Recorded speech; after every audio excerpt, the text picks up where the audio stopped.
செய். துணியை காய போடுன்னு சொல்லி 1 மணி நேரம் ஆச்சு. இன்னைக்கு தான் சுத்திட்டு இருக்கறியா? அம்மா துணி காய போடலாம் தான் போனேன். உமா ஆண்டி துணி காய போடவே விட மாட்டேங்கறாங்க. வந்து என்னன்னு கேளுமா, என்கிட்ட வர சண்டைக்கு வராங்க. உமா உன்கிட்ட சண்டைக்கு வந்தாளா? வா என்னன்னு பார்க்கலாம். ஏடி உமா, ஏ உமா. சொல்லுங்க ஆண்டி. ஏடி உங்க அம்மா எங்கடி ஆகானோ? அம்மா வீட்டுக்குள்ள தான் இருக்காங்க ஆண்டி. ஏன் ஏதாவது சொல்லணுமா? உங்க அம்மாவை கூப்பிட முக்கியமா பேசணும். சரி ஆண்டி கூட்டிட்டு வரேன். நல்ல கரகரன் கருப்பு ரோஜா மாதிரி இருக்கறா. இவளுக்கு போய் பிங்கின்னு பேர் வச்சிருக்கா இவங்க ஆத்தாக்காரி. இல்ல நான் கூட சொன்னமா கருப்பா கலையா இருக்கேன்னு. அப்புறம் வேற என்ன சொன்ன? இல்லம்மா எனக்கு தான் கருப்பு கலர் பிடிக்கும்ல. சிறுப்படி வாங்காத மூடிட்டு நில்லு. என்னமோ பார்த்தா கூப்பிட்டியா? உள்ள 1008 வேலை இருக்குது. என்ன பிரச்சனை உனக்கு? ஏண்டி என்றவள துணி காய போட உங்க வீட்டுக்கு வராங்கிறதுக்காக ரொம்ப அலட்சியமா பேசுனியாமா? ஏண்டி அவ்வளோ இடம் வச்சிருக்கீல வச்சு என்ன பண்ண போற? சாகமா தூக்கிட்ட போற?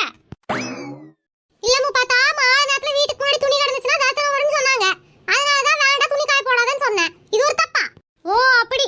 அப்ப மாலை நேரத்துல யாரும் கக்கூஸ் போகாதீங்க, கையை கழுவாதீங்க, சோறு திங்காதீங்க, சரியா? சின்னம்மா பார்த்தா இப்படி பேசுற? அப்புறம் சாயங்காலம் 6 மணிக்கு மேல வாசல்ல உட்கார்ந்து பொறணியா பேசி தள்ளுறீங்க. அதெல்லாம் உங்களுக்கு தரித்திரமா தெரியல. என்றவள துணி காய போட வந்தது தான் உங்களுக்கு தரித்திரமா பிடிச்சிச்சா? என்னடி நியாயம்? உங்களுக்கு வந்த ரத்தம் எங்களுக்கு வந்து தக்காளி சட்னியா?